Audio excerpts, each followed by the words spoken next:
Everyone, আসসালামু আলাইকুম। পূর্ণবতী থেকে আমি রিমি চলে এসেছি সুন্দর একটা বোরখা পরে, যে বোরখাটার কালারটা খুব সুন্দর, একটা পিকক গ্রিন বা সি গ্রিন বা টিল ব্লু কালার। এই টাইপের কালারগুলো পরলে কিন্তু বেশ ভালো লাগে, তাই না? ফ্রন্টে খুব সুন্দর করে কাজ করা আছে এবং আমার পরে বোরখাটার কিন্তু ব্যাক পার্টেও কাজ আছে এবং আমার পরে বোরখাটা কিন্তু আপনি সাইজ কাস্টমাইজ করতে পারবেন। কালারগুলো দেখিয়ে দিচ্ছি, সুন্দর সুন্দর কালার আছে। চলুন প্রথমেই দেখাই ব্ল্যাক কালারটা। অ্যান্ড ব্ল্যাকের ডিমান্ড কিন্তু সবসময় বেশি থাকে।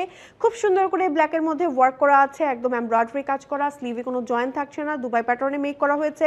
একই সাথে হচ্ছে ডায়মন্ড জর্জেট ম্যাটেরিয়াল দিয়ে স্লিভের সামনে বর্ডার এবং ফ্রন্টেও খুব সুন্দর করে একটু ডাবল পার্টে বর্ডারটা করা হয়েছে। দুবাইয়ের যে বোরখাগুলো হয় ওই প্যাটার্নে মেক করা হয়েছে বোরখাটা। ফ্রন্ট চাইলে ওপেন করে ফেলতে পারবেন, এই বোরখাটারও ফ্রন্ট চাইলে ওপেন করতে পারবেন। এটা হচ্ছে আমাদের ব্যাকের কাজটা। সাথে আছে কন্ট্রাস্টেড সুন্দর একটা হিজাব, হিজাবের সাইডে থাকছে এরকম সুন্দর করে বর্ডার। হিজাবের লেন্থ থাকছে 90/30 ইঞ্চ। ওকে, চলে যাচ্ছি আমরা আরও একটা কালারে। এই কালারটা কিন্তু বেশ সুন্দর, একদম ডিপ কলিজা টাইপের কালার। অ্যান্ড এটার মধ্যেও কিন্তু সেমভাবে ওয়ার্ক থাকছে, লম্বা থাকছে 50 থেকে 62 পর্যন্ত। আপনারা চাইলে যে কোনো লং বডি সাইজ কাস্টমাইজ করে আমাদের কাছ থেকে বানিয়ে নিতে পারবেন। সো অর্ডার করতে ইনবক্স করে ফেলুন, নেম, টেলিফোন নাম্বার, অ্যাড্রেস সহ পূর্ণবতীতে। ওকে, আল্লাহ হাফিজ সবাইকে, থ্যাঙ্কস ফর ওয়াচিং।